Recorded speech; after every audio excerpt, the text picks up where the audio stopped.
Good evening, moms and dads, aunts and uncles, and cousins and friends, and whoever else might be checking out our back to school night. Welcome to Buena Park, kind of, I guess. In a sense, I am here in my classroom, although it's not set up for students right now. But I'm sure you are having just as many fun experiences doing this digital schooling as all of the teachers are. It has been quite a challenge. I have had many problems. I'm sure your students have had many problems. I have had many successes, and I certainly hope that your students have had many successes as well. I'm going to talk just for a moment about our English 1 class. It says here period 1. Here's one of those mistakes. It's actually my 5th period this year. So I end my day with my English 1 class, and so far it has been a lot of fun. It's a pretty big class, so it's very full. We got 34 kids in that class, and that makes it a fun challenge to do it all online, trying to learn their names, get to know them a little bit.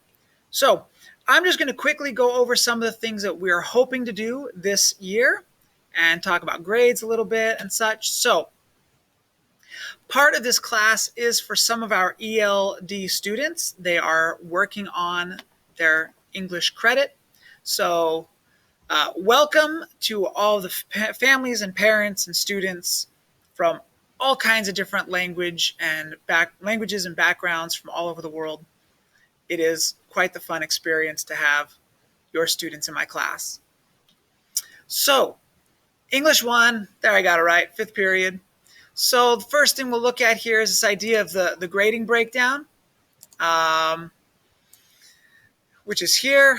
I'm doing things totally different right now as we are on this digital learning that I would normally do.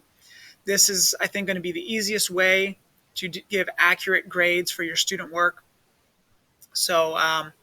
Writing is going to be posted to Google Classroom.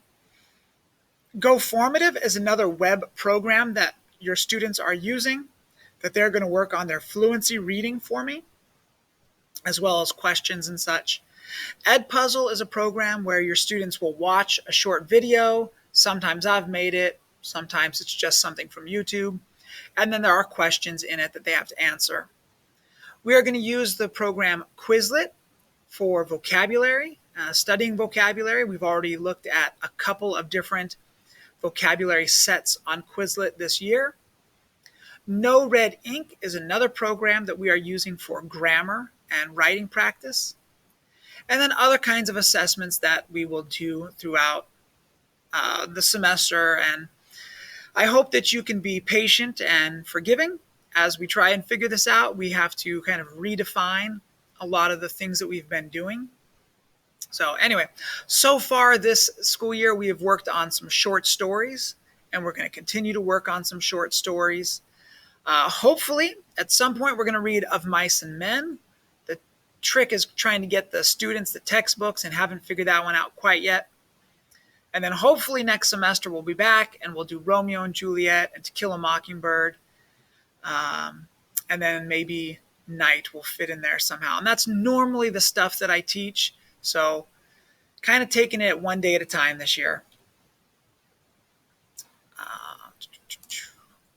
As I said, there are some programs that we are specifically using. Actually, my mistake on this one, this is for our ELD students. So if any of your students have Mr. Blay for ELD 3, that applies to them, but not to my regular English 1 students. So sorry if that's confusing.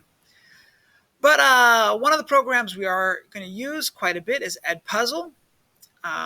Students just have to watch the video and answer the questions. Go Formative. My English students are actually going to play with that one this Friday for the first time.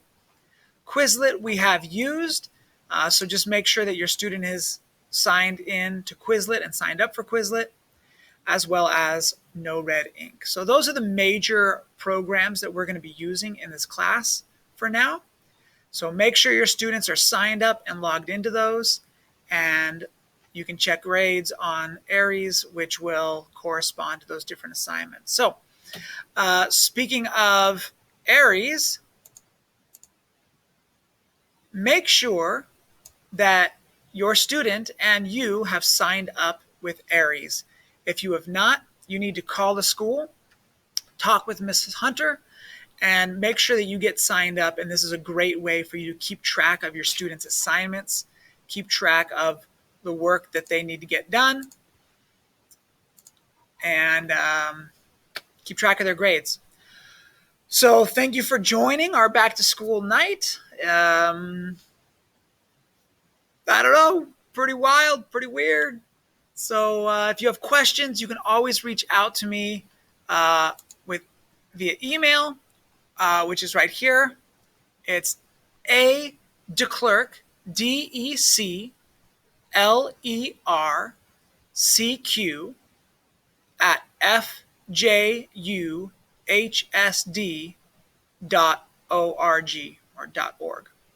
So email is a great way to get a hold of me. I usually email back within a day or two. And then my classroom phone number there is 714-992-8736.